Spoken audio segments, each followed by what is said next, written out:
Bonjour à tous, merci d'être connectés pour ce webinaire sur le thème des infections urinaires et leur prise en charge en ville. Alors, on a la chance d'avoir ce soir deux intervenants, le docteur Cécile Lebrun qui est microbiologiste au CHU de Tours et qui fait partie du CRATB qui va nous parler en introduction d'antibiogrammes ciblés, en particulier dans les infections urinaires en ville. Et puis ensuite, on aura le professeur Franck Bruyère qui est PUPH en urologie à Tours avec un domaine d'expertise dans l'infectiologie urinaire qui va parler d'actualité sur la prise en charge des infections urinaires en ville. N'hésitez pas à poser les questions au fur et à mesure sur le chat. On pourra avoir normalement un temps d'échange à la fin. Donc, je vais tout de suite laisser la parole à Cécile pour démarrer. Bonjour à tous. Donc, du coup, c'est dans le cadre des missions du CRATB que je vais vous parler un petit peu des antibiogrammes ciblés dans les infections urinaires. Donc, on va essayer de comprendre ensemble ce qu'est un antibiogramme ciblé. Alors, on commence par un petit cas clinique. Donc, une femme de 48 ans qui a des brûlures mictionnelles, une fièvre à 39, avec une hémodynamique stable, des douleurs à la percussion de la fosse lombaire droite, et donc chez qui on suspecte une pyélonéphrite aiguë. Elle a déjà pris des fluoroquinolones il y a 3 mois pour une cystite aiguë, donc elle est hospitalisée et on démarre de la ceftriaxone en probabiliste. Et le lendemain, voici les résultats de l'ECBU que vous recevez. Du coup, un Escherichia coli à 10 puissance 7 avec une leucocyturie significative. Et donc, vous voyez que vous avez un antibiogramme avec de très nombreuses molécules qui sont rendues. Et vous devez faire le relais oral de cette pyélonéphrite. Et là, quand je vous demande ce que vous mettez, c'est vrai qu'il y a un choix très, très large. Si maintenant vous recevez du coup cet antibiogramme, du coup là vous voyez que le choix se réduit quand même beaucoup. Et en plus, vous avez des petits commentaires du coup qui vous rappellent les recommandations de la HS en cas de pyélonéphrite aiguë avec le relais oral possible et les molécules à utiliser par ordre de préférence.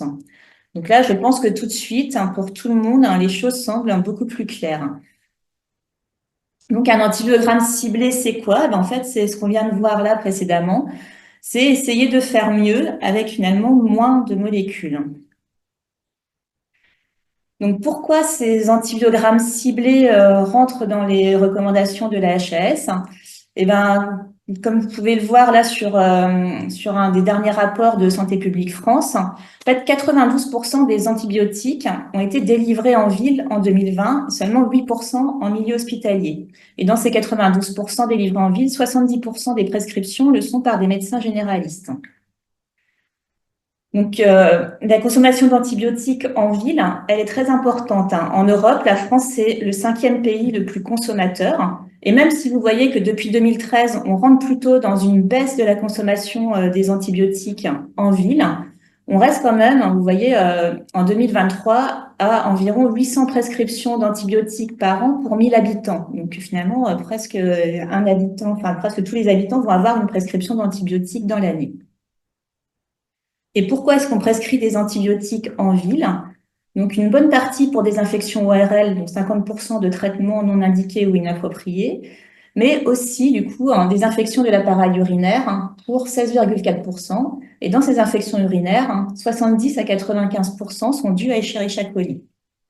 En plus de ces indications d'antibiothérapie, vous voyez, sur des infections urinaires liées à des entérobactérales, on a également pas mal de prescriptions injustifiées de CBU qui entraînent du coup la réalisation d'un antibiogramme et qui sont plutôt une incitation à traiter pour le clinicien. Donc c'est pour ça que la HAS pense qu'il y a vraiment un intérêt de recommander en fait les antibiogrammes ciblés dans les infections urinaires pour les entérobactéries. Alors tout ça pourquoi? L'objectif global, c'est bien sûr de lutter contre l'expansion de l'antibiorésistance par la promotion de la juste prescription des antibiotiques. Et pour cela, en fait, on aimerait limiter la prescription des antibiotiques dits critiques avec épargne des fluoroquinolones. Alors, un petit rappel sur les antibiotiques critiques. Les antibiotiques critiques, en fait, c'est une liste qui a été établie par l'OMS partout dans le monde et qui a été un petit peu actualisée par la Société de pathologie infectieuse de langue française en 2022. Et il y a deux listes, une liste pour la médecine de ville et une liste pour la médecine hospitalière. Et vous voyez que dans la médecine de ville, il y a des molécules qui sont très prescrites, genre l'augmentin, le céfixime, les fluoroquinolones, l'azithromycine, alors que ce sont des molécules qui ont un impact important sur la résistance bactérienne et dont on voudrait quand même limiter les prescriptions. Donc, comment est-ce qu'on pourrait faire pour justement promouvoir la juste prescription et limiter les prescriptions? Eh ben, en favorisant la prescription d'antibiotiques à spectre étroit et la désescalade du traitement antibiotique. Et ça pourrait se faire en orientant les prescriptions pour être en conformité aux recommandations nationales en vigueur. Donc, est-ce que ça marche, les antibiogrammes ciblés? Parce qu'en fait, ça fait quand même pas mal d'années qu'on en entend parler. Et il y a déjà eu pas mal d'études cliniques qui ont été réalisées avec des niveaux quand même de preuves assez faibles. Mais vous voyez que ce soit en France, au Canada, aux États-Unis, globalement, en fait, on voit dans ces études, même si le niveau de preuve n'est pas très élevé, une baisse des prescriptions de fluoroquinolone, d'augmentin, de céphalosporine dans plusieurs de ces études. On voit également, pour les deux études qui ont été réalisées en France, une amélioration en fait du traitement qui est en adéquation avec les recommandations dans les infections urinaires. Et en pratique, il y a une région en France qui est le Grand Est, qui a déjà en 2023 implémenté dans certains endroits les antibiogrammes ciblés sur les ECBU Escherichia coli. Et en fait, ces deux études qui sont interventionnelles, prospectives et multicentriques, montrent que pour les cliniciens, c'est quand même bien accepté et qu'ils trouvent que du coup, les rapports sont plus clairs et que ça entraîne une modification facile des pratiques. Et dans la deuxième, ils montrent même qu'il y a eu une baisse significative de la prescription des C3G dans le groupe antibiogramme ciblé par rapport au groupe témoin. De plus, les prescripteurs, finalement, ont rarement sollicité les laboratoires pour avoir un rendu complet. Et par contre, on voit qu'il n'y a pas eu de baisse significative de la prescription d'augmentin et de fluoroquinolone. Donc, au vu de tous ces résultats, du coup, en octobre 2023, du coup, sont parues des recommandations de bonnes pratiques par la HAS, du coup, en association avec la Société française de microbiologie et la Société de pathologie infectieuse, pour réaliser des antibiogrammes ciblés dans les infections urinaires à entérobactéries dans la population féminine adulte. Alors, il faut savoir que il va sortir bientôt des recommandations pour les infections urinaires masculines et également pour les enfants. Mais pour l'instant, en fait, on est en attente en fait d'une révision des recommandations infections urinaires pour que du coup les antibiogrammes ciblés soient vraiment en adéquation avec les recommandations des sociétés savantes pour les traitements. Donc là, ces recommandations pour les infections urinaires féminines, elles suivent vraiment les recommandations nationales, c'est-à-dire les recommandations SPILF, HAS, cystite et pyélonéphrite qui ont été mises à jour en 2021 avec des fiches du coup pratiques très claires. Du coup, les recommandations infections urinaires communautaires de la SPILF en 2018, les alertes ANSM sur l'utilisation des fluoroquinolones, du coup, des recos sur la bonne utilisation des carbapénèmes et des recommandations du comité de l'antibiogramme de la SFM qui donnait déjà des indications aux biologistes sur les molécules à rendre dans les infections urinaires. Et du coup, ces recommandations, elles insistent aussi sur le fait que dans une cystite simple, en fait, il ne faut pas réaliser de CBU et mettre un traitement probabiliste par fosfomycine ou furane. Et elle complète un petit peu du coup les recos sur le relais des pyélonéphrites où on n'avait pas mis d'ordre de préférence pour les molécules à utiliser, où là on donne quand même, on conseille fortement de désescalader pour la molécule au spectre le plus étroit avec la moxicilline en première intention. Donc les principes généraux de l'antibiogramme ciblé. Alors, il faut savoir qu'il concerne que le rendu des molécules. Le laboratoire, lui, par contre, il teste toujours toutes les molécules. C'est la liste que donne le CSFM à attester. Ça reste inchangé. Et ça, c'est important pour qu'on puisse, du coup, rendre disponible l'antibiogramme complet si le clinicien le souhaite, et surtout pour le suivi épidémiologique des données, du coup, qui sont transmises aux missions SPARES et Primo pour le suivi, en fait, des résistances bactériennes en ville. Les molécules à rendre ou à masquer, Elles sont fonction soit du phénotype de la souche et aussi des renseignements cliniques. Mais pour cela, en fait, il faut que les renseignements cliniques soient disponibles. Il faut que le laboratoire sache s'il s'agit d'une cystite ou d'une pyélonéphrite pour pouvoir rendre les molécules adéquates. Donc, du coup, il faut vraiment encourager les prescripteurs à indiquer les bonnes informations. Donc, l'antibiogramme complet avec l'ensemble des molécules testées, il reste à disposition du clinicien s'il en fait la demande. Et puis, bien sûr, pour les hôpitaux, il y a moyen de déroger d'emblée avec un rendu complet pour certains services en fonction des besoins, en fait, après concertation entre biologistes et cliniciens. Et puis, bien sûr, il est également recommandé de rendre les molécules catégorisées résistantes non prévues dans le rendu ciblé. Tout ça pour éviter effectivement une utilisation d'une molécule résistante parce qu'elle n'aurait pas été rendue sur l'antibiogramme. Donc, au final, à quoi est-ce qu'elles ont abouti, ces recommandations? Donc, dans les recommandations, vous avez des tableaux décisionnels. On va voir un petit peu, parce que là, c'est pas très lisible, mais un peu plus détaillé sur les diapos suivantes. En fait, avec 3 tableaux, un si le laboratoire n'a pas de renseignements cliniques et qui vous donne des listes de molécules à rendre en fonction du phénotype de la souche. Du coup, un tableau pour les cystites et un tableau pour les pyélonéphrites. Et donc, il y a en plus des notes pour les laboratoires, là, qui concernent plus, en fait, certaines molécules à tester en fonction de certaines entérobactéries, du groupe 3 ou pas. Enfin, voilà, une petite cuisine plus interne au laboratoire. Et des propositions de commentaires sur le compte rendu, du coup, pour les cliniciens qui insistent sur le fait qu'il n'y a pas besoin de CBU pour une cystite simple aiguë, qu'il ne faut pas traiter les colonisations urinaires, sauf chez la femme enceinte. Voilà, donc, du coup, des petits commentaires que le biologiste doit associer au compte rendu. Et on lui recommande aussi d'associer, en fait, les recommandations en vigueur pour l'infection à traiter, c'est-à-dire soit la cystite, soit la pyélite. Donc, si on regarde le tableau générique, en l'absence de renseignements cliniques, donc du coup, vous voyez en fait là les molécules en jaune, ce sont les molécules à rendre sur l'antibiogramme si la souche est sensible à l'amoxicilline. Donc du coup, toutes ces molécules-là qui sont en gris clair, du coup, elles sont à masquer, elles ne sont pas à rendre.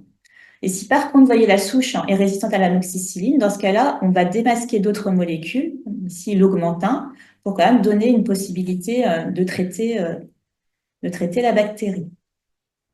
Et enfin, il y a des petits commentaires pour le pivméthylinam et la phosphomycine. Parce qu'il faut savoir que pour les bactériologistes, en fait, le pivméthylinam et la phospho, on a des valeurs critiques que pour Escherichia coli. Mais en fait, on n'a pas de valeur critique pour d'autres entérobactéries, Klebsiella, entérobactères. Donc, on ne peut pas rendre phosphomycine et pivméthylinam. Là, vous voyez qu'il y a aussi des petites notes pour les C3G. Du coup, ça c'est plus pour les laboratoires qui dit que pareil, si on a une entérobactérie du groupe 3, c'est-à-dire les entérobactères ou les Serratia, les Morganella, on ne doit pas rendre en fait le céfotaxime, ceftriaxone ou cefixime, parce qu'il faut privilégier le céfépime pour, pour éviter l'expression d'une céphalosporinase déréprimée. Et enfin, vous voyez qu'on a des notes aussi, si par exemple on a une belle SE, là on se retrouve parfois obligé de rendre les carbapénèmes ou les nouvelles associations ceftazidime, avibactam. Donc là, c'est pareil, on doit quand même mettre des commentaires pour dire qu'on le rend si vraiment il n'y a aucune autre bêta-lactamine possible et que c'est bien de prendre éventuellement un avis auprès des infectiologues.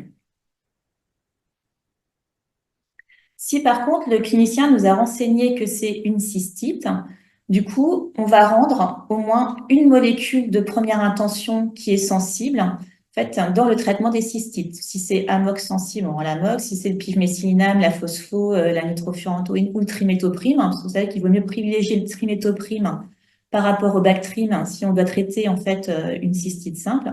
Donc voilà, donc on doit rendre au moins une de ces molécules sensibles.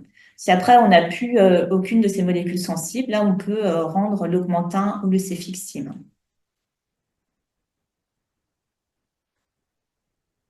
Et enfin, si le tableau clinique renseigné, c'est pyélonéphrite, et bien dans ce cas, du coup, on va masquer les molécules qui ont une mauvaise diffusion dans le tissu rénal, c'est-à-dire le méthylinam, la nitrofurantoïne, la phosphomycine et le trimétoprine. Donc du coup, on rendra que l'amoxicilline ou le Bactrim. Si c'est résistant à l'amoxicilline, on rajoutera l'augmentin. Voilà, et au fur et à mesure du phénotype de résistance, on démasquera d'autres molécules, donc qui peuvent être aussi les fluoroquinolones ou la tazo ou les C3G. Donc, en pratique, comment mettre en place du coup ces antibiogrammes ciblés urinaires? Donc, on sait que c'est pas facile, puisque pour les laboratoires, ça demande du paramétrage et du recueil d'informations cliniques, pas toujours facile à obtenir. Pour les cliniciens, c'est vrai que ça peut aussi leur paraître un petit peu bizarre de plus avoir que, enfin, uniquement deux molécules et un petit peu les brider dans leur prescription. Ça peut toujours, enfin, ça peut parfois ne pas non plus être très bien perçu. Mais du coup, je pense que c'est tout à fait possible que ça se fasse s'il y a des réunions d'information et que la discussion se fait entre prescripteurs et laboratoires pour discuter d'une mise en place pour que tout le monde y trouve son compte et que ça demande pas de travail supplémentaire ni à l'un ni à l'autre. Donc du coup, les CRATB sont là du coup pour aider en fait en support à cette réalisation. Donc nous, va mettre en place des réunions avec les CPTS pour essayer de communiquer du coup auprès des prescripteurs et des laboratoires et permettre le dialogue entre tout le monde. Voilà. Je vous remercie pour votre attention. Et donc, si vous avez des questions, je suis disponible pour y répondre. Peut-être à la fin de la présentation, on fera un tir groupé avec des questions. Et du coup, je vais passer la parole du coup au professeur Franck Bruyère, qui est l'expert des infections urinaires. Bah, merci beaucoup. Ok, on va passer vite. Il me semble que dans votre pratique quotidienne, vous avez beaucoup de challenges concernant l'infection urinaire. Et j'ai imaginé que les challenges sont multiples, mais que les trois principaux restent les cystites récidivantes, qui posent de réels problèmes de prise en charge, infection urinaire principalement chez la femme, récidivante. On va en parler, bien sûr. Les colonisations, quelquefois, vous avez des ECBU qui arrivent avec des germes, comme vous a montré le docteur Lebrun, des germes un petit peu difficiles à prendre en charge, souvent multirésistants. Alors là, on n'a pas grand-chose à donner, on ne sait pas quoi faire.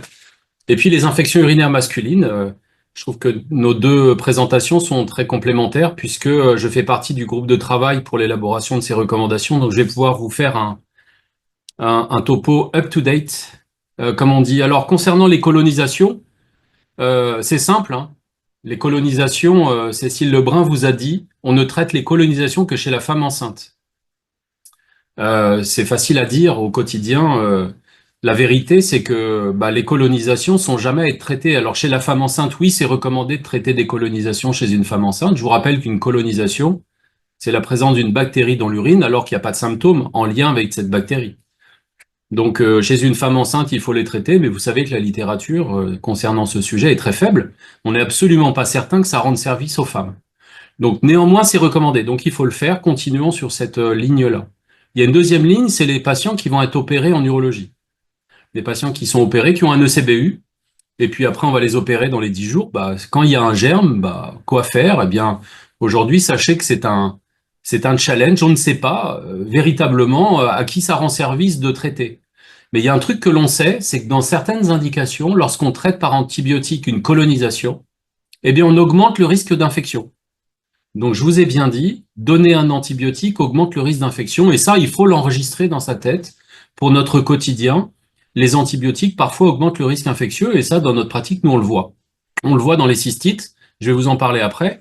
Mais on le voit aussi dans les infections urinaires post-opératoires. Ceux qui ont reçu un antibiotique avant, peut-être que ça sélectionne un germe et peut-être que ça favorise le risque infectieux. Donc, ne traitez jamais les colonisations sans être certain que ça va rendre service.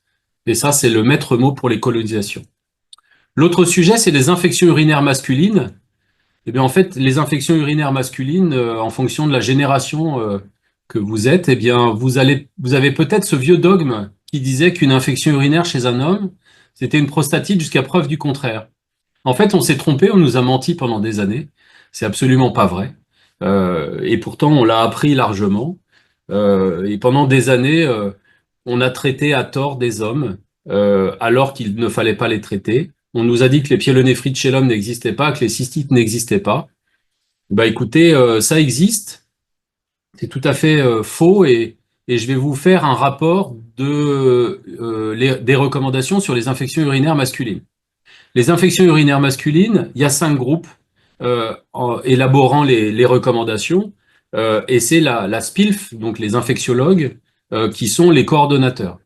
La HAS n'a pas tout à fait validé la méthodologie de réalisation de ces recommandations.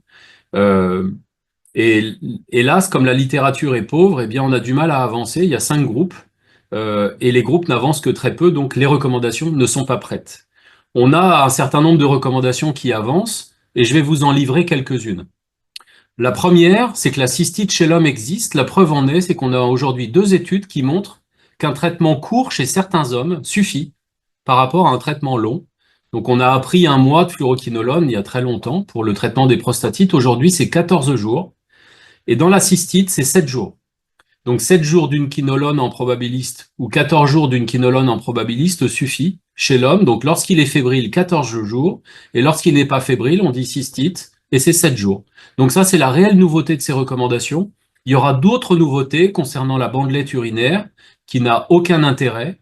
Il y a d'autres scoops concernant la pyélonéphrite qui existe finalement chez l'homme, mais qui est souvent en lien avec des calculs ou des vessies neurologiques. Donc attention, il ne faut pas rater une pyélonéphrite chez un homme.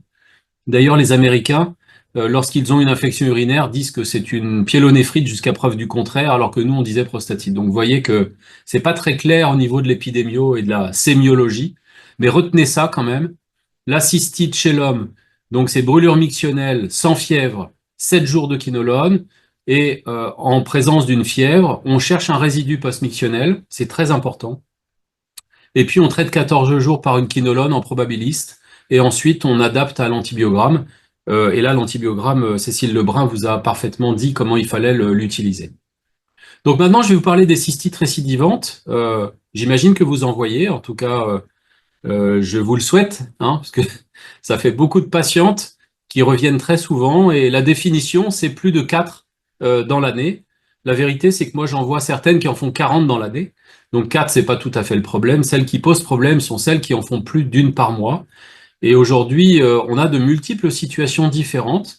Des femmes qui ont des vessies neurologiques, des femmes qui ont des calculs, des femmes qui ont du matériel, des sondes endo-urétérales. Donc il faut vraiment différencier cette population. Et puis pourquoi on les traite? Est-ce que c'est pour réduire la consommation antibiotique, pour éviter les complications? Mais c'est quoi les complications? Enfin, attention, hein, il y a des diagnostics différentiels. Moi, la dernière cystite récidivante que j'ai vue, c'était une tumeur de la vessie. Donc il faut pas rater le diagnostic. On verra comment faire. Et puis, comment traiter les antibiotiques, certes, mais il faut les éviter. On a dit que ça augmentait le risque infectieux parfois. Et puis, qu'est-ce qu'on a d'autres molécules que les antibiotiques pour que ça fonctionne? Alors, les antibiotiques ne suffisent pas. Ça se saurait. On serait pas là. Hein, si ça suffisait, ben, on donnerait des antibiotiques à tout le monde et puis on serait tranquille. La vérité, c'est que ça ne suffit pas et qu'on a tous les mêmes compétences aujourd'hui pour donner des antibiotiques alors que certains n'ont pas les connaissances adaptées. Donc c'est un réel problème, et on verra que certains antibiotiques ont une propension à donner des résistances différentes de d'autres. Hein. On appelle ça la pression de sélection. Alors comment on va faire au quotidien? Eh bien bon, je reviens pas sur le classement des mauvais élèves. Donc la France, Cécile vous l'a dit, on est mauvais. Le nombre de cystites, je reviens pas sur ce sujet parce qu'on ne sait pas combien il y a de cystites par an. On pense que c'est environ 150 000 femmes qui font des cystites récidivantes. Ça fait beaucoup. Ce que l'on sait, c'est que si vous changez vos pratiques, bah ça c'est déterminé aujourd'hui. Si vous changez vos pratiques, vous allez réduire la consommation et donc vous allez réduire les taux de résistance. Donc c'est super. Et il y a d'ailleurs eu un gros papier de Thomas Okai, je vous en parlais une autre fois de ce monsieur. Il a fait un beau papier sur si vous suivez les recommandations, eh ben vous êtes meilleur. Ah bah ouais, ça c'est une lapalissade, mais sauf qu'il y en a plein qui les suivent pas, et on l'a bien vu avant. L'autre chose qui est intéressante, mais bon, hélas, Cécile Lebrun est vraiment la spécialiste de ça. C'est pas moi le spécialiste de ça, mais aujourd'hui, il y a des germes qui sont résistants, ça ne veut pas dire qu'ils sont virulents. Et aujourd'hui, on a un certain nombre de germes, pas tous, hein, attention, il faut se méfier, qui sont très résistants, ça vous fait peur, mais sachez qu'en urologie, nous, les gens qui meurent, ils ont des germes multisensibles. Hein, c'est pas le problème de la résistance, nous, on a le problème de la virulence. Donc, n'ayez pas peur des germes résistants. C'est pas le problème aujourd'hui. C'est un problème, c'est un gros problème, mais il faut avoir peur aussi des germes sensibles.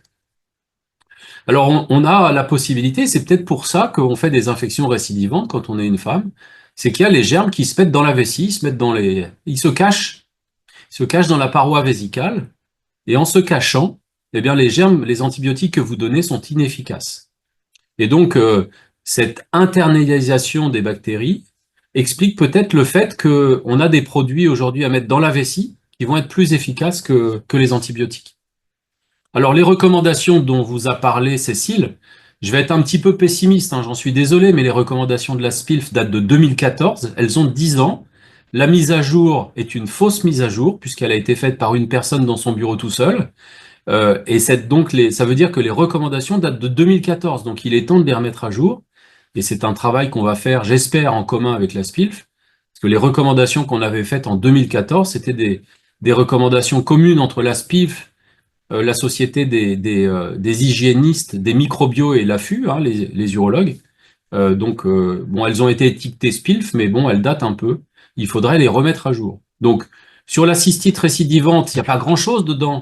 Elles vous disent quoi? Règles hygiéno-diététiques? Bon, on sait que ça marche pas bien, mais ça, on va revoir après. Et que, en revanche, elles disent un truc super, il faut absolument retenir ça. Quand vous faites moins d'un épisode par mois, traitement de la crise. Plus d'un épisode par mois, un traitement par antibioprophylaxie est possible. Ça veut dire que vous n'avez pas le droit d'utiliser d'antibiotiques en traitement de fond chez des femmes qui font moins de 12 épisodes par an. Et ça, il faut le savoir, ça date de 2014 quand même, hein. Donc, en 10 ans, je suis pas certain que tout le monde suive cette recommandation. En tout cas, moi, je le vois parmi les urologues. Ils ne suivent pas tous cette recommandation. Je vois des femmes en deuxième ou troisième avis qui arrivent avec plein d'antibiotiques alors qu'elles font 5 crises dans l'année. Donc, c'est pas normal. Alors, si vous doutez sur la crise, sachez qu'il y a un questionnaire qui est validé dans beaucoup de langues, hein. Ça a été fait en anglais, en plein de langues. Ça a été validé l'année dernière par nous-mêmes en français. Donc, ce questionnaire ACSS, si vous avez un doute, vous faites remplir ce questionnaire sur la crise de cystite à votre patiente. Et si elle a les bons items, eh bien, vous êtes sûr quasiment à 100% que c'est une cystite. Et on verra après à quoi ça sert. Alors, les antibiotiques sont protecteurs. Et c'est pour ça qu'il ne faut pas les utiliser. Il y a plein de papiers sur le cutané, mais il y a des papiers sur l'urinaire. Et le papier, c'est celui-là. C'est un papier de Thomas Okai qui vous dit bien, il a randomisé traitement ou pas d'une colonisation chez des femmes qui font des cystites récidivantes. Eh bien, les femmes qui faisaient des cystites récidivantes, qui sont tombées dans le groupe antibiotique lorsqu'elles avaient un germe sans symptômes, avaient beaucoup plus d'infections que celles qui n'avaient pas d'antibiotiques lors d'une colonisation. C'est quand même la preuve que même dans les cystites récidivantes, l'antibiothérapie, elle est protectrice, ça veut dire qu'il ne faut pas l'utiliser. Et nous, on a ça dans d'autres pathologies, hein, mais là, on parle de cystite récidivante aujourd'hui. Donc, je reviens pas sur ce papier. C'est un papier de Thomas Okai. Donc, là, ce que je vais faire, c'est je vais vous dire comment on fait alors. Si les antibiotiques marchent pas, qu'est-ce qu'on va utiliser? Donc, on a les recos de la SPILF et les recommandations européennes.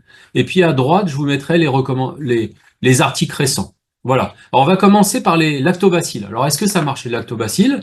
Dans les recommandations françaises, c'est marqué probiotiques, faut les utiliser. Dans les recommandations européennes, on n'a rien marqué. Pourquoi? Parce que le papier, eh bien, il est très vieux, hein, c'est un papier de Stapleton qui a randomisé très peu de malades, hein. Il y a 43 malades dans un groupe et 44 dans l'autre. Et en fait, probiotiques ne changent pas grand-chose au risque de faire des récidives. Donc, lactobacille, ça améliore la tolérance de la prescription antibiotique, mais ça diminue pas le nombre de crises. Ça, c'est démontré. Alors, l'hydratation. Madame, il faut boire plus. Est-ce que ça marche? Eh bien, c'est pas marqué dans les recommandations, mais il y a des gros papiers, hein, c'est du niveau 1, c'est paru dans le JAMA, c'est un gros papier de Thomas Houghton, hein, on avait failli participer à cette étude puisqu'on est promoteur de l'étude. Et ben, dans cette étude, les femmes qui buvaient, qui augmentaient d'1,5 litre leur rapport quotidien, faisaient beaucoup moins d'infections. Hélas, elles allaient faire pipi beaucoup plus souvent et ça les gênait aussi. Donc, il faut mettre ça en balance, hein. Celles qui boivent moins d'1,5 litre par jour, classiquement, il faut leur demander d'augmenter. La canneberge. Docteur, je prends de la cranberry. je prends pas de la canneberge. Alors c'est pareil, hein, la cranberry c'est en anglais, donc ça marche mieux que la canneberge qui est elle-même en français. Néanmoins, elles sont marquées dans les recommandations françaises, mais pas marquées dans les recommandations européennes. La raison, elle est simple, c'est que les recommandations européennes, on les met à jour tous les 3 ans, et le papier qui a fait changer les recommandations, c'est ce papier de Tours, qui a randomisé le DUAP versus placebo et qui a montré une différence significative du nombre d'infections à 6 mois, mais pas à 1 an. Donc le DUAP fonctionne, c'est un fait, à condition de 2 choses. Et d'ailleurs, vous avez une Cochrane Review qui est sortie à ce sujet, qui vous dit clairement que la canneberge fonctionne à condition de 2 choses. Il faut que ce soit Escherichia coli, numéro 1. Numéro 2, il faut qu'il n'y ait pas de trouble de la vidange. Ça veut dire qu'il faut que les femmes n'aient pas de résidus post-mictionnels. Donc, si vous avez ces 2 conditions-là, le DUAB fonctionne. C'est 2 comprimés par jour pendant 3 mois. Au-delà de 3 mois, l'effet a l'air de s'estomper. Le démanose, est-ce que ça marche? C'est marqué dans les recommandations européennes, on l'a pas marqué dans les recommandations françaises. En fait, les papiers sont pas très forts. Il y a un papier dans le World Journal of Urology qui, de façon randomisée, a montré que le démanose fonctionnait. C'est un facteur qui permet de diminuer la virulence d'Escherichia coli. La vaccination. La vaccination, on l'a pas en France.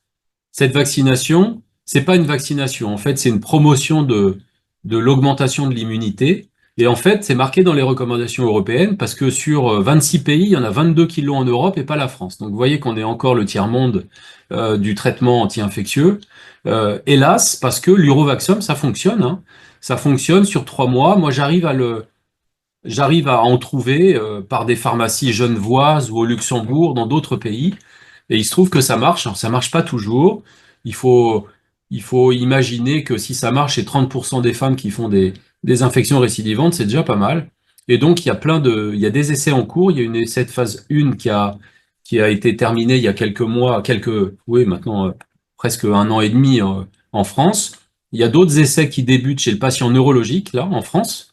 Euh, J'espère qu'on va avoir ce médicament très rapidement. Je sais que la SPILF n'est pas favorable, mais pourtant, il n'y a quasiment pas d'effet indésirable et ça marche quand même assez souvent.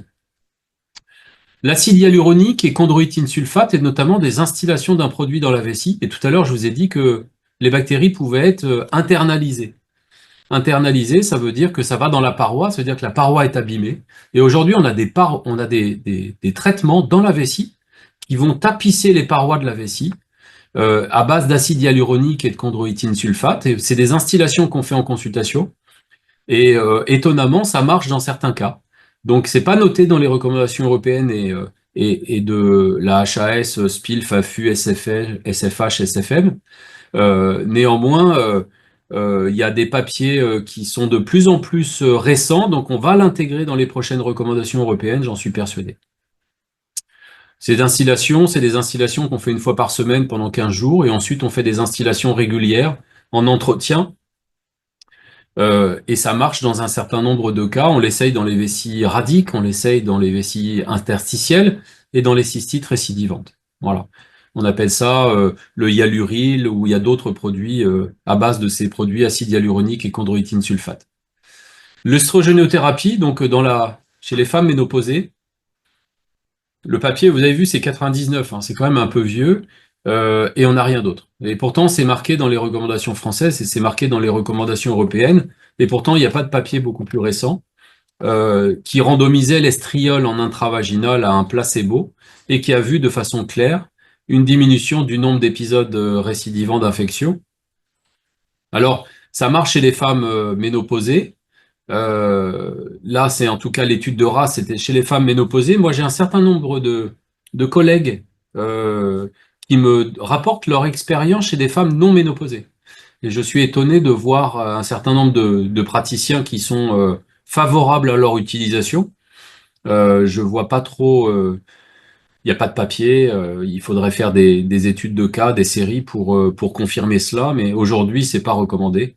On l'a noté uniquement chez les femmes post-ménopausées. Donc c'est en intravaginal, et parfois on a du mal à trouver le produit en pharmacie, mais bon, Trophigel, Trophicrème, il y a des moyens aujourd'hui de le trouver. Voilà pour l'œstrogénothérapie. Les anti-inflammatoires, moi J'ai grandi avec des ORL qui me disaient, oh là là, attention, les AINS en ORL, jamais, parce que ça favorise les infections.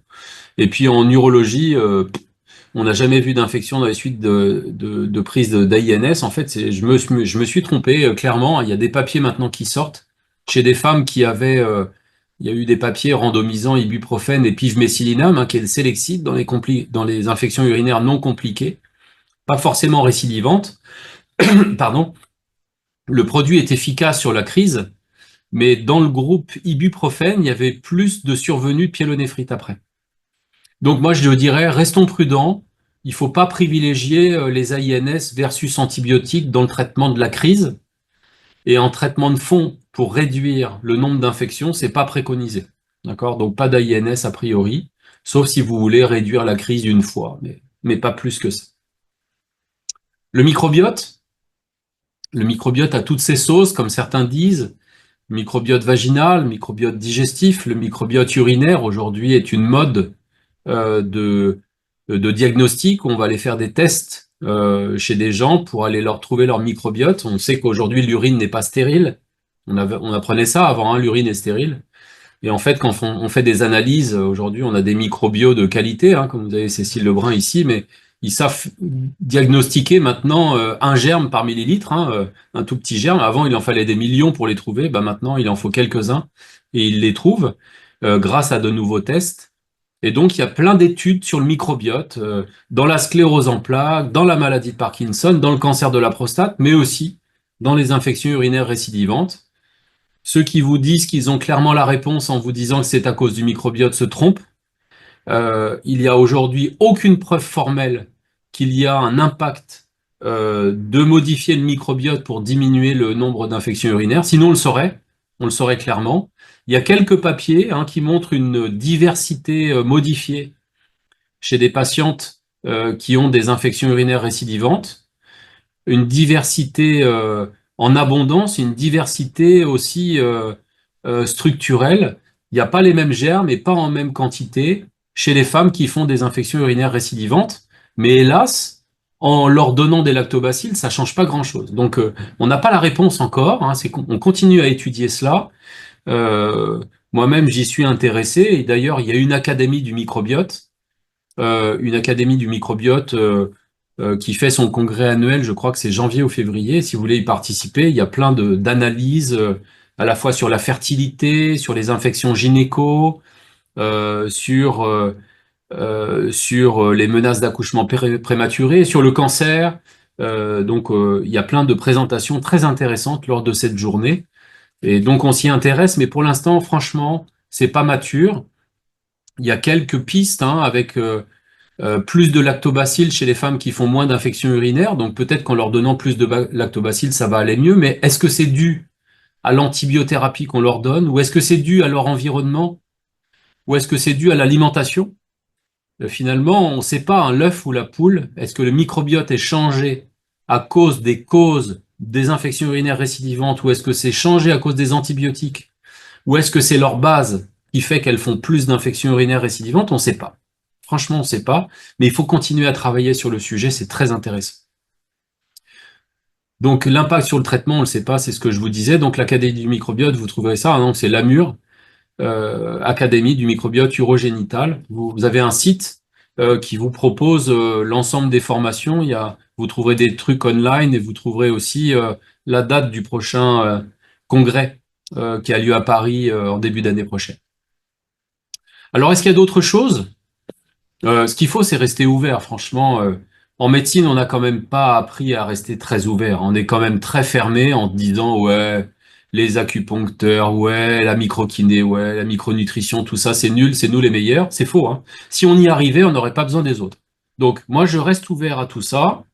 Je suis pas la tortue, mais je déprécie pas les tortues. C'est un proverbe africain qui est très bien.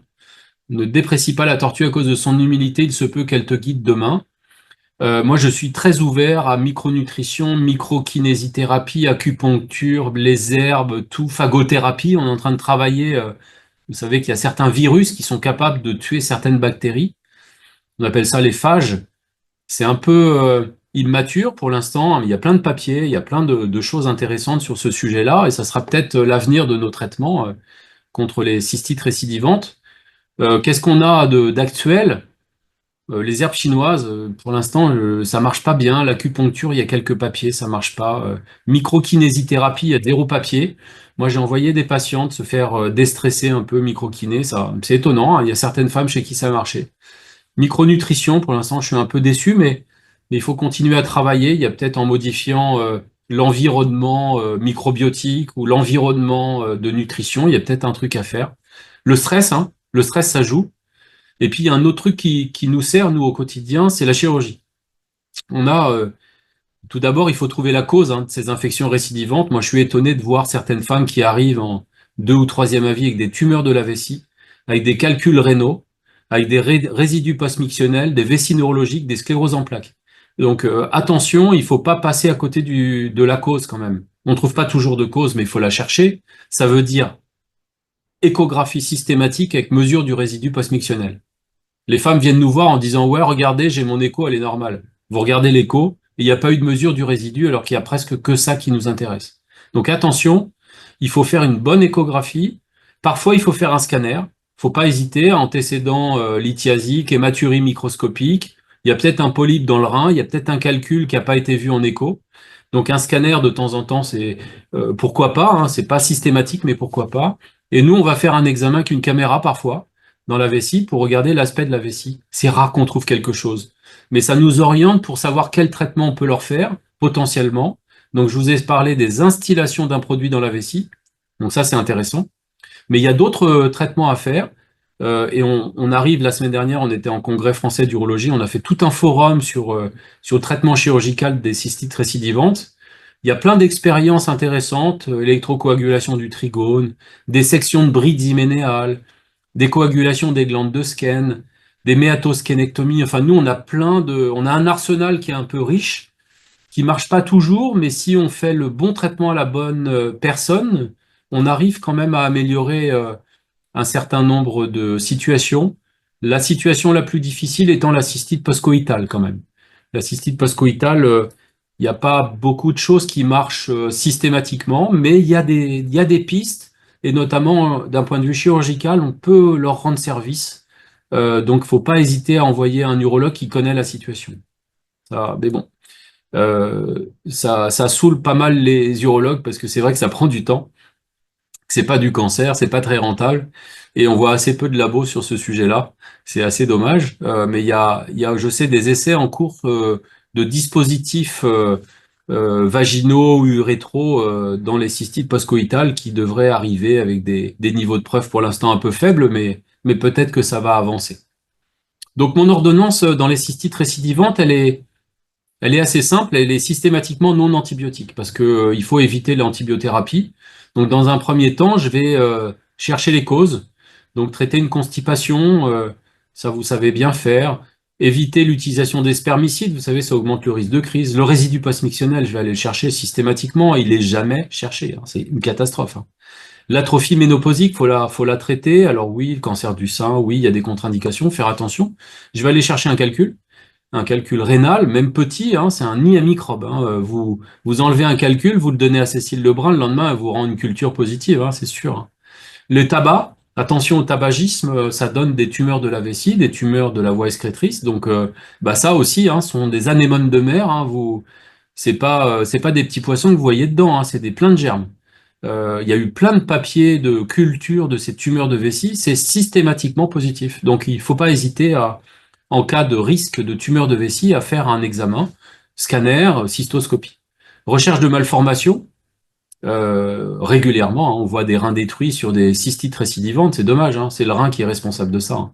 Des bandelettes sous-urétrales, vous savez que des femmes traitées pour incontinence avec une bandelette sous-urétrale, le risque d'infection urinaire est augmenté à cause de deux choses. La première, c'est le résidu post-mictionnel, et la deuxième, c'est l'effraction de la bandelette dans la vessie. Donc, il faut faire une cystoscopie. Enquête alimentaire, alterner les boissons, traitement du stress, il faut envoyer un microkiné, sophro, acupuncture, mésothérapie, homéopathie et tout ce que vous connaissez. Moi, je suis pas spécialiste de ça, mais en tout cas, traiter le stress, il faut le faire. Favoriser l'activité physique, Utiliser la vaccination entre guillemets, hein, l'Urovaxium peut-être, la canneberge, donc la cranberry, pardon, si c'est Escherichia coli seulement.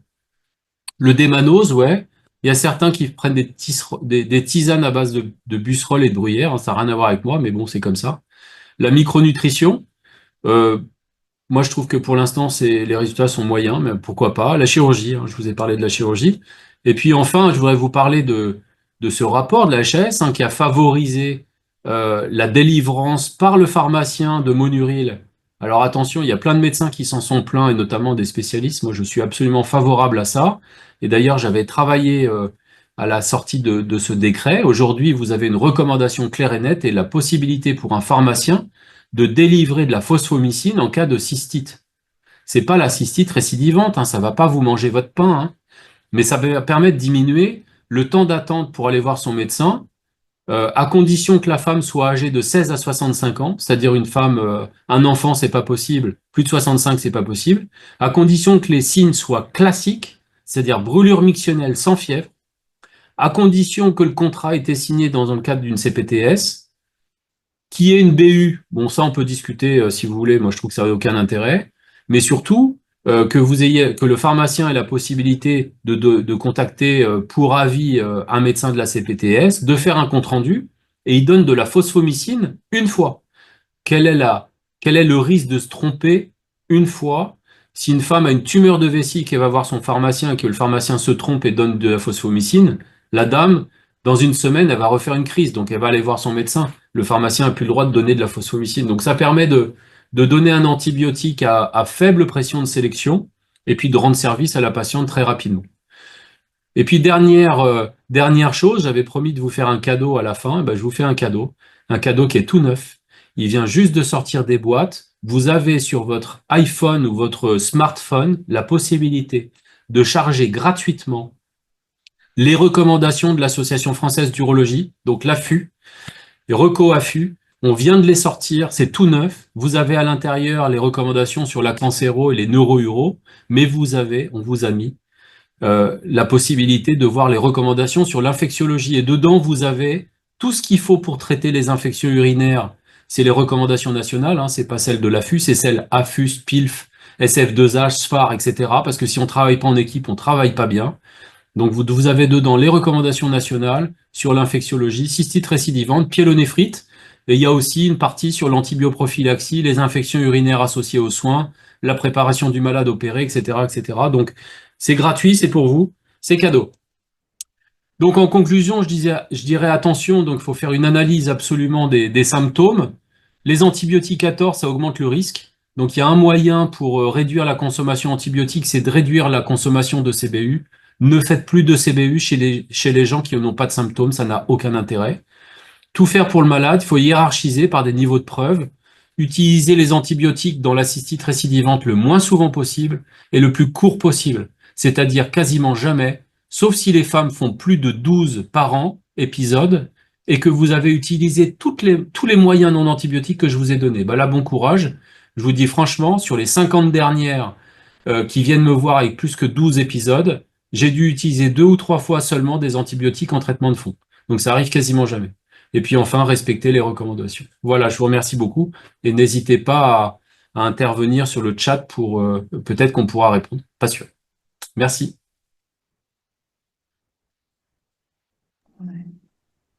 Merci beaucoup, Franck, pour cette présentation très complète et toujours hyper intéressante sur les cystides récidivantes. Parce que c'est vrai je pense qu'il y a aussi, il y a des pharmaciens qui nous écoutent aussi, des médecins, des infirmières, et c'est vrai qu'on est tous confrontés à cette prise en charge.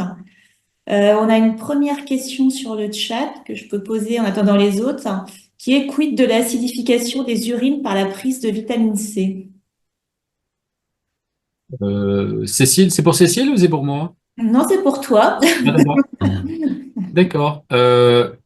Moi, je dirais pas de papier, il n'y a rien sur le sujet. Après, mon expérience, il y a des femmes qui sont moins bien avec une alimentation et des boissons acides et des femmes qui sont mieux. Donc, il faut pas faire de généralité. Je pense que certaines ont besoin d'acidification et d'autres d'alcalinisation. La preuve en est, c'est que certaines boivent beaucoup de thé, ont des urines très alcalines, et vont se retrouver avec la nécessité de prendre de la vitamine C, pourquoi pas, ou du jus d'orange. Et puis d'autres qui ont des urines plutôt acides et qui vont avoir besoin de boire de l'eau de Vichy ou prendre du jus de citron, des choses comme ça. Donc, je fais pas de généralité, j'ai pas de règles. D'accord, merci. Et sinon, moi, j'avais une question. C'était sur les probiotiques. C'était parce que du coup, tu n'avais pas l'air très convaincu des probiotiques. Et en fait, moi, j'avais vu un papier quand même. Je sais pas si tu l'avais vu début 2024, assez récent, qui parlait de la combinaison de probiotiques à la fois en voie orale et en voie intravaginale. Et c'était quand même un essai, enfin, tu vois, randomisé, double aveugle et tout, qui avait l'air de montrer quand même, enfin, tu vois, qu'il y avait quand même moins de récidives hein, dans le groupe qui les prenait à la fois en voie orale et voie intravaginale. Et moi, il m'avait assez convaincu quand même, ce papier-là. Ouais. Toi, du coup, t'étais pas...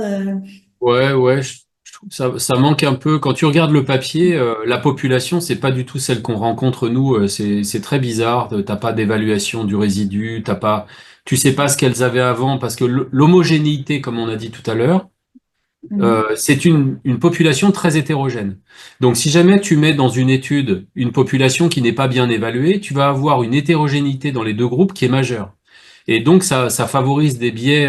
Si dans un groupe, tu as que des patients qui ont des résidus et de l'autre, elles n'ont pas de résidus, quand tu vas leur donner un placebo ou quand tu leur donnes des probiotiques, évidemment, ça va plus marcher que dans l'autre groupe. Et je trouve que ça manquait d'homogénéité, ce papier. Mais je reste ouvert, hein. Attention, je suis pas Ouais. défavorable. Mhm. Je suis en introspection et la preuve en est, c'est que je fais partie de l'Académie du microbiote. Donc, D'accord. franchement, j'y travaille. Et puis, comme tu as vu dans tous les derniers essais qu'on a mis en place en urologie et notamment des essais nationaux sur des PHRC, on a mis systématiquement du PHRC, de l'analyse du microbiote à chaque fois urinaire. Donc, ouais, ça m'intéresse fortement. Mhm. Alors, merci. Ouais, du coup, on a une autre question. Du coup, lors d'une FMC d'infectiologie, on nous a parlé de la phospho sur 3 prises, J1, J3, J5 dans la cystite de l'homme, et aussi du Bactrim une fois qu'on a le résultat de l'antibiogramme. Est-ce que Ok. ça va être est-ce que c'est possible actuellement, ou est-ce que tu peux nous dire si ça va être dans les recos? Parce que c'est ça qui nous a parlé que des fluoroquinolones. Ouais. Putain, je redoutais d'avoir cette question. Ouais. Parce que c'est ça qu'on en entend parler. Enfin, moi, nous, on a eu plusieurs fois des demandes, parce que tu sais, on teste pas la phospho pour les hommes. Enfin, on la rend Ouais. pas, en tout cas. Et on nous a demandé plusieurs fois au labo si on pouvait leur rendre la phospho, quoi, en fait. Ouais. Alors, la phosphomycine a une pénétration dans l'urine et dans la prostate excellente. Donc, c'est une molécule qui, d'emblée, peut tout à fait être utilisée chez l'homme, mais qui n'a pas été utilisée puisque molécule de la femme au départ et que ça n'a pas l'AMM. Quand Mhm. vous regardez sur le Vidal RCP de la phosphomycine, vous n'avez en théorie pas la possibilité de l'utiliser chez l'homme. Et pourtant, nous, on l'utilise tous les jours. Et la preuve en est, c'est que c'est maintenant dans les recommandations sur l'antibioprophylaxie des biopsies de la prostate. Donc c'est vraiment rentré dans les mœurs. Mais dans cette indication-là de cystite de l'homme, t'as pas un papier sur 3 jours de phosphomycine. C'est la personne qui, dans son bureau seul, a décidé de mettre ça.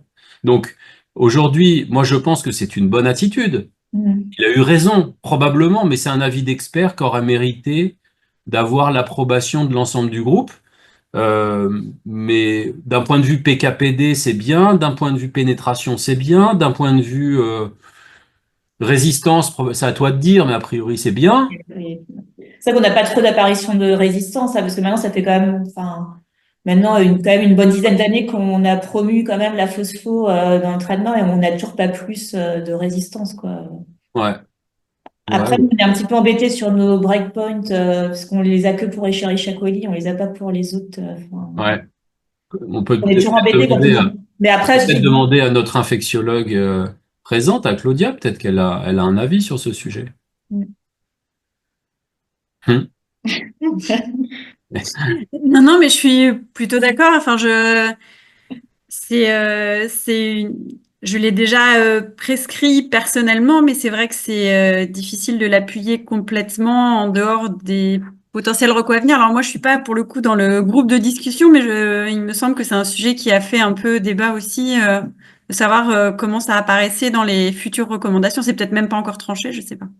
Non, c'est pas tranché parce que parce que il n'y a pas de littérature, donc après ça va être un avis d'expert et comme les recommandations elle est faite en recommandation pour la pratique clinique, en théorie t'es pas censé mettre des avis d'experts avec un Delphi et tout ça, donc la méthode n'est pas forcément celle adaptée pour cette question-là en tout cas. Mm. Bah, il y a du papier sur cystite aujourd'hui, cystite chez l'homme. Quand tu regardes les deux études, ProstaShort ou Drekonja, les deux études c'est quinolone, hein. Mm. Oui. Et Bactrim, on n'a pas de données non plus sur Bactrim. Bah, Bactrim comme ça dans la cystite on n'a rien. Mm. Ouais.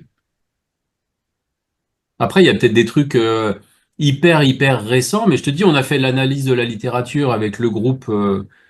Moi je suis dans sémiologie et traitement, donc j'ai deux groupes. J'ai pas vu de papier sur Bactrim. Mais il faut peut-être revoir parce que ça traîne un peu hein, notre co là. Bah ouais. Ah ouais, mais On comme a tellement pas de temps. la littérature est faible, on Mm. pourrait se dire bah la littérature est faible, donc l'analyse est rapide. Ouais, elle est rapide, sauf qu'on n'arrive pas à sortir des recos, quoi. Bon, il y a des gens, il y a Manuel Etienne, Mathieu Laforie, enfin des gens qui connaissent un peu le sujet, quoi. Et on n'arrive pas. Alors, on a une autre question. Est-il nécessaire d'associer de la gentamicine au quinolone pour la cystite chez l'homme afin d'éviter les mutants résistants, je suppose? Oh, c'est pour Cécile, ça. Je me pose la question alors. Bah, moi, je dirais non. Après, là, du coup, c'est un peu large. Enfin, là, si on parle des entérobactéries, du coup, c'est pas, enfin, on a moins en fait de mutants résistants spontanés que quand il s'agit de staphylocoques ou de choses comme ça où on utilise moins en monothérapie en fait, mais sur des entérobactéries, non, à condition qu'effectivement on n'ait pas déjà un premier niveau de résistance à la signalidixique ou à la Norflow de détecter quoi en fait, mais sinon, pour moi, il y a pas d'intérêt particulier à associer de la genta, quoi. En plus, la diffusion de la Ouais. gentamicine n'a pas un intérêt enfin, majeur, quoi. Dans les précédentes recommandations, je pense que c'était pas mal. C'était noté que quand les signes cliniques sont pas graves, on Mm. peut attendre d'avoir le résultat de l'ECBU avant de les traiter. Donc finalement, on a l'antibiogramme, donc ça permet d'éviter bah, les mutants. Si vous Oui. voulez éviter les mutants, bah, vous utilisez une molécule dont la pression de sélection est faible. C'est-à-dire qu'il faut éviter les quinolones, éviter le rocaine et le cefixime qu'on utilise régulièrement, hein. Voilà, donc il faut classer par ordre de décroissance de pression de sélection, puis utiliser, faut favoriser le Bactrim, favoriser l'Amox dans la prostate, c'est moyen, mais bon, voilà. Et juste parce que du coup, quand on reparlait pour reparler de la phosphomycine, là, parce que c'est ça que du coup, on dit, enfin, même si c'est pas validé, hein, le schéma chez l'homme dans la cystite, hein, J1, J3, J5, ça, en fait, il y a quand même beaucoup de femmes qui te disent que une prise de phospho unique, ça marche pas et qui finit en, en fait en prennent trois quoi. En fait, font déjà ce schéma-là J1, J3, J5. Du coup, je sais pas, est-ce que t'en penses quoi? T'as déjà été confronté à ça aussi ou Ouais. Moi, je suis étonné à chaque fois de ce qu'elles disent. Moi, j'aimerais bien une étude qui compare J1, J3, J5 versus J1 seul ouais. ou rien du tout. Ouais. Parce que finalement, peut-être que l'évolution naturelle de la cystite en buvant bien disparaîtrait plus lentement compte tenu de la demi-vie de la phosphomycine à partir de J4, alors que là, elles en prennent un à J3 et elles se disent, bah, c'est heureusement que j'ai pris le J3, ça va mieux à J4. Et Ouais. donc, je suis pas certain que ce soit ça qui Ouais, ça, l'améliore. Ouais. Moi, j'ai l'impression qu'il y a certaines femmes qui, malgré un antibiogramme très favorable, ont une relative résistance à la phosphomycine. mm. Bah c'est ouais, non, mais c'est aussi l'impression que j'avais. Enfin, mais c'est vrai que c'est difficile mais je suis d'accord avec toi que je pense que si ça se trouve, comme tu dis, avec enfin l'évolution naturelle, en prenant, parce que souvent en plus du coup, comme elles ont mal, elles prennent des anti-inflammatoires ou autre chose, ça aurait finalement Bah ouais. abouti à la guérison aussi, quoi. Ouais. Je pense qu'on va pouvoir conclure. Et puis, merci beaucoup à Cécile Lebrun et Franck Bruyère pour Avec ces plaisir. échanges très intéressants et pratiques surtout, parce que c'est vrai que la cystite récidivante en particulier, c'est un sujet qui est souvent problématique, je pense, en médecine libérale. Et puis, s'il y a des problématiques ou des questions a posteriori, n'hésitez pas à revenir vers nous. Merci à tous et puis bonne soirée.